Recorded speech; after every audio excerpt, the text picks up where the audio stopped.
So the night of the Super Bowl, there was 100, 200,000 Eagles fans on the streets of Philadelphia. A lot of white people. There were a lot of black people out there too. This, as we say on MSNBC, was a very racially diverse crowd. Oh, there was some argy-bargy. People were getting up on an awning and falling down. People were doing this. People were doing that. Nobody went to the hospital. A couple of people got arrested. But that didn't stop the local and national media all over the country from writing stories about how this is a proof positive of white privilege, because all those hundreds of thousands of people were burning that town to the ground, and it was all white people. And the cops, if black people had been doing that, the cops would have gone in there and tear gassed them, broke their heads, and put them in jail for the rest of their lives. News, as they say in sports. Well, first let's see the real play. Then we're going to go to the tape to get the truth. This comes out of Newsweek. Black Lives Matter. Philadelphia Super Bowl riots. A glaring example of white privilege. Here's another story. Here's another story from a sports-oriented news website. How cops treat rioting Eagles fans versus protesting people of color. But my favorite, I was just going to blow through this, and I was just going to show you the headlines and get right to the video. Bear with me for 2 minutes, because this is the craziest, most ridiculous, most fact-free article I've ever seen appear in the New York Daily News. When you think about all the fact-free articles that have appeared there, that's saying something. This, of course, is the place where they publish Shaun King. The black guy, the white guy who says he's a black guy. Everybody looks at him and says, yeah, sure, why not? So this guy begins off with the headline, Philadelphia's tepid police response to rioting Eagles fans once again shows the racial double standard. And the guy opens up by talking about how he was at a Philadelphia school board meeting and 4 people were arrested. And the only reason they got arrested is because they were speaking up for better wages and more resources for the kids. Yeah, that happens all the time. Meanwhile, thousands of crazed football fans destroyed parts of the city, and the same police who were so tough in the School Reform Commission meetings arrested only 3 people. 3. Oh, man.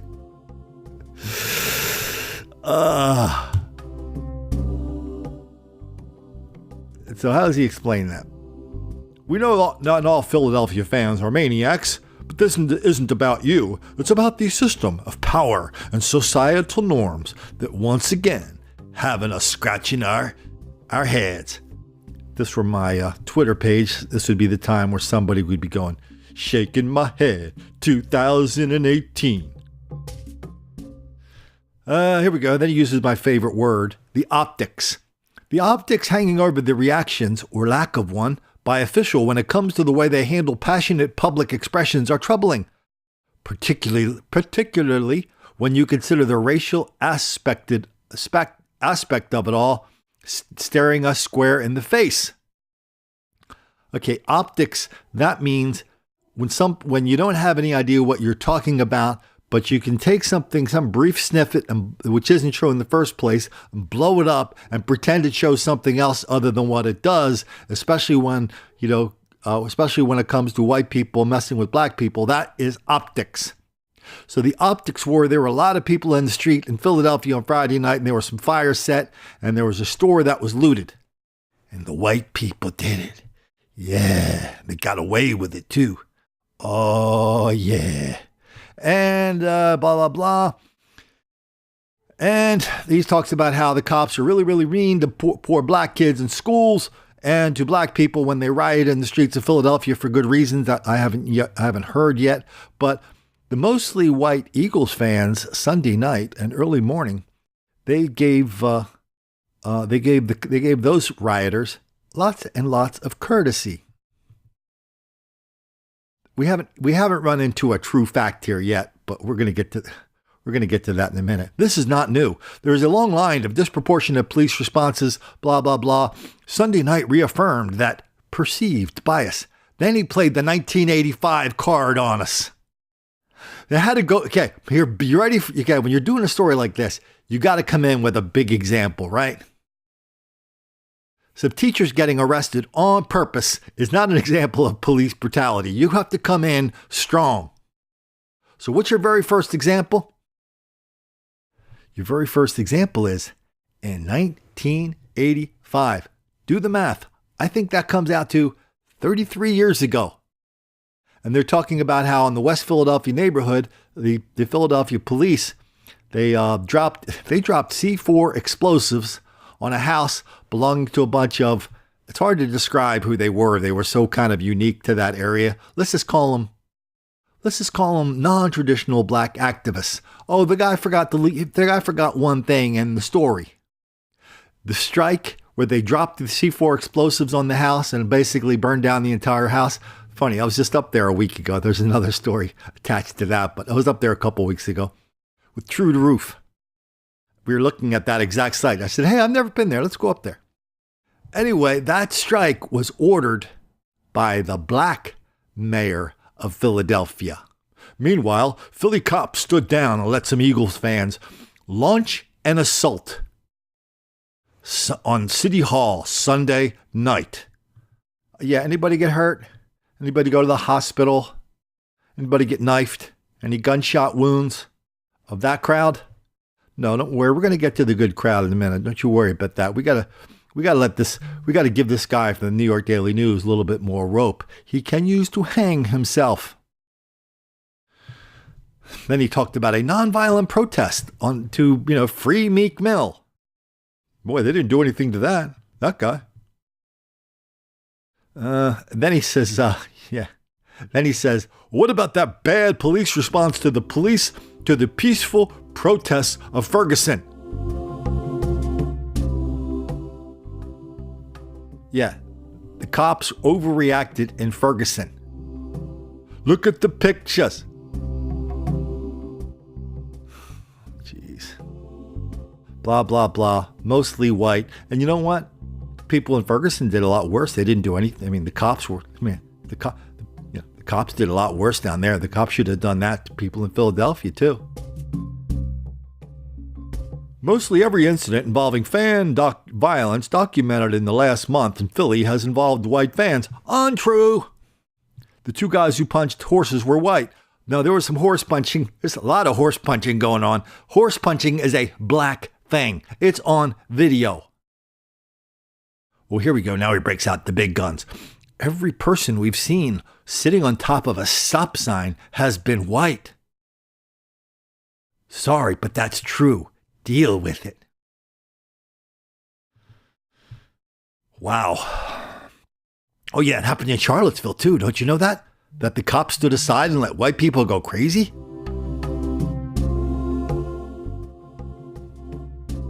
Okay, so here's what happened in Philly Sunday night.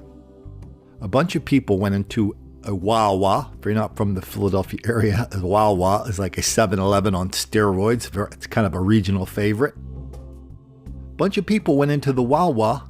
They destroyed it and they looted it over an extended period of time. Now, get your fingers and toes out because I want you to see if you can help count the number of white people involved in this act of violence at the Wawa and the looting at the Wawa. Let me know what you come up with.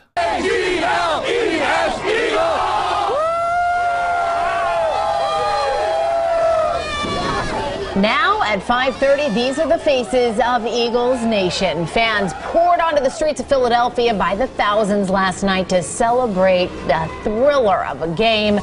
And for all the revelry taking place across the region last night, celebrations stayed mostly peaceful. Yeah, mostly, but there were a few spots where people let their excitement get the better of them. Eyewitness News reporter David Spun is in Center City at the scene of one of those out-of-hand celebrations. David? Hi, Yuki. Yeah, it's at the Macy's behind me. The windows smashed out last night after the game. I spoke to a member of Philadelphia law enforcement today who called the vandals knuckleheads, and he said there are only 3 arrests at this point, but he expects to see more arrests later this week. After After the Eagles became Super Bowl champs, a group of fans celebrated by climbing onto the awning of the Ritz-Carlton. It collapsed just seconds later, sending people into a crowd, egging them on below. Well, it's beyond stupid because we all adults. We need to act our age. Yada, yada, yada. Show the kids some respect because they going to grow up and they watching us. No one was seriously injured according to authorities, but the melee unfortunately didn't stop there.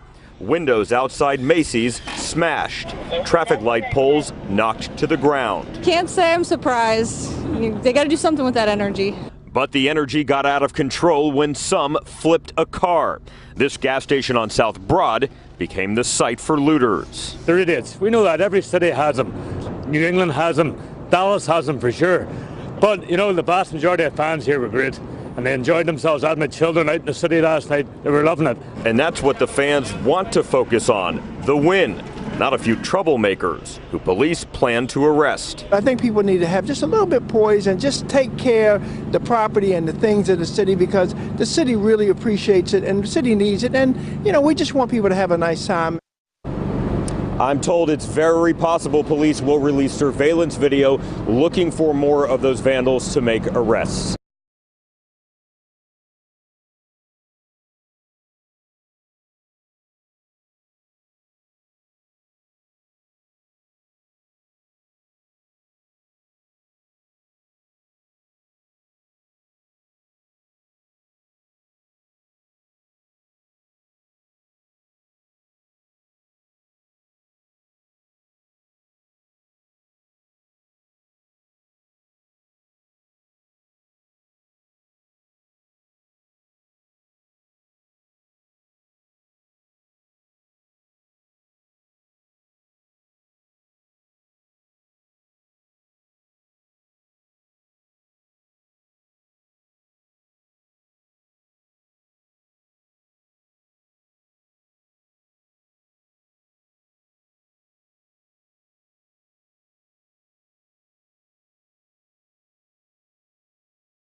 Look, by Philadelphia standards, that's not good. But that was a black thing. That was a black thing. Yeah, I saw that guy prancing around in the Eagles jersey, and I'm telling you, that guy, when he was throwing like a pack of Tasty Cake cupcakes across the room, that white guy, kind of reminded me of Barack Obama when he threw a baseball, if you catch my meaning. Anyway, that was a black thing. At a minimum, it was a very diverse thing. But to say it was a white thing is to say that I'm not interested in these videos whatsoever.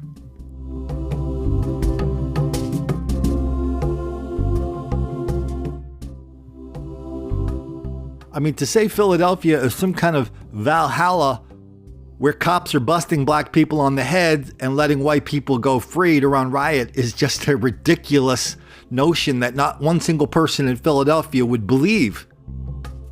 That's why it had to be written in New York. Believe me, the people in Philly aren't shy about writing this kind of crap, but even they wouldn't write that. What about the 200 black people that rampaged through Temple University? Yeah, 6 white kids went to the hospital that night. That crowd was looking to beat up white people. That's what they did. 6 went to the hospital. 200. It was on video. What about over the summer? A large group of black people in the streets. They took over a community center because they wanted to have a barbecue. The cops came in and said, "Oh, you really can't do this, unless you have permission to be here. You don't, so please leave." That caused major conflict, defiance, property damage, and violence in the streets. Oh yeah, by the way, it happened a week or two later when the same cast of characters came back and did the same thing, got the same reaction. Are we really gonna like go through every example of large-scale black mob violence in Philadelphia? How many dozens do you want? When this whole black mob violence things on the streets of Philly first started off, Michael Nutter was the mayor. He was the black mayor. So this would have been 5-6 years ago. This is how I got rolling, writing and talking about this stuff. 1,000 black people were rampaging down the streets of Philadelphia, stopping cars, pulling people out, beating the hell out of them, setting the cars on fire, going into restaurants, beating those people up, stealing their purses, stealing their iPhones, destroying property, defying police. This happened often. This happened several times, like in a really short period of time. It got so bad, the New York Times even sent a reporter down to Philadelphia, and they put this on the front page, and they said, "Hey, Mayor Nutter, what's up with all that black mob violence in Philadelphia? What's going on down there?" And Nutter said, "Oh, that's nothing much. It was the media misreported just a couple of isolated things."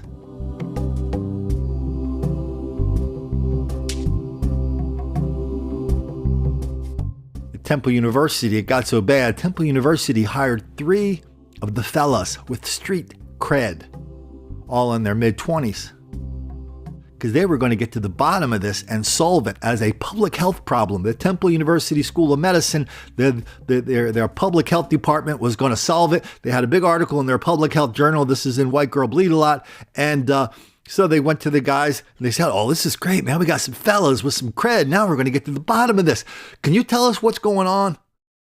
Why are so many black people rampaging through the streets of Philadelphia doing all this bad business all the time? Why is that?" The guy tells the journal, the Public Health Medical Journal, he said, "I'm not worried about that. That's just kids blowing off some steam." One of the very first examples of this, people were going, "What the hell is that?" Happened when 1,000 black people were rampaging down the street and some destroying property, defying police. And a couple of hipsters were out. One of her names was, this is in White Girl Bleed a Lot, Emily Gundlesberger was out there. She's like the poster child for hipsters. She writes snarky reviews about Sarah Palin for snarky Philadelphia urban magazines. She was down there with a couple of her friends. She saw all these black people coming at her. She said, "Hey, what's up? We're down with your cause. Aren't you down with us?" They said, "Oh yeah, sure we are." Boom, bang, bing. They beat the hell out of her so bad. It was like they fractured her leg so badly. I won't even describe it to you because it will make you puke what happened to her.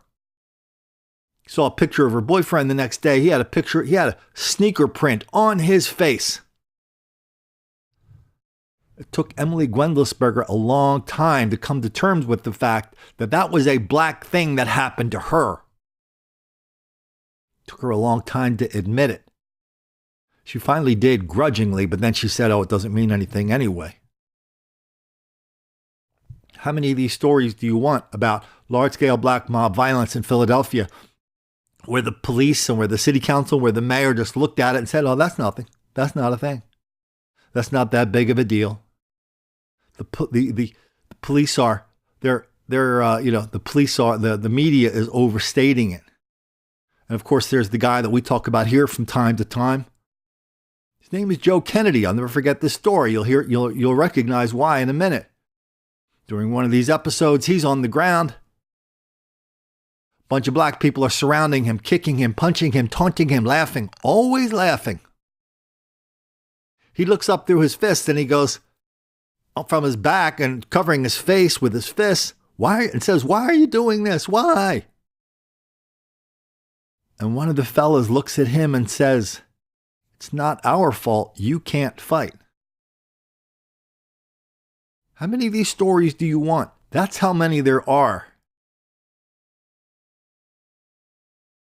Philadelphia is one big hot chocolate mess of black criminality and public officials who are in denial, deceit, and delusion about it. And the current mayor and the current district attorney are that's the worst team in the country for fighting this.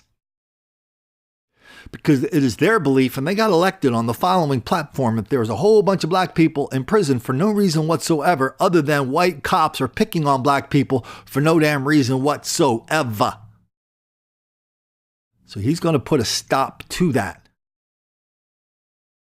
So I don't know where this clown at the New York Daily, well, again, I was about to say, I don't know how he can get us his information or where he's coming from, but then it's like, oh yeah, that's the paper.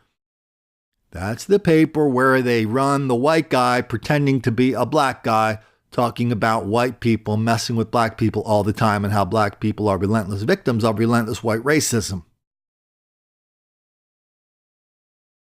So there are videos of white people playing the fool, no doubt about that at that thing. There were 200,000 of them.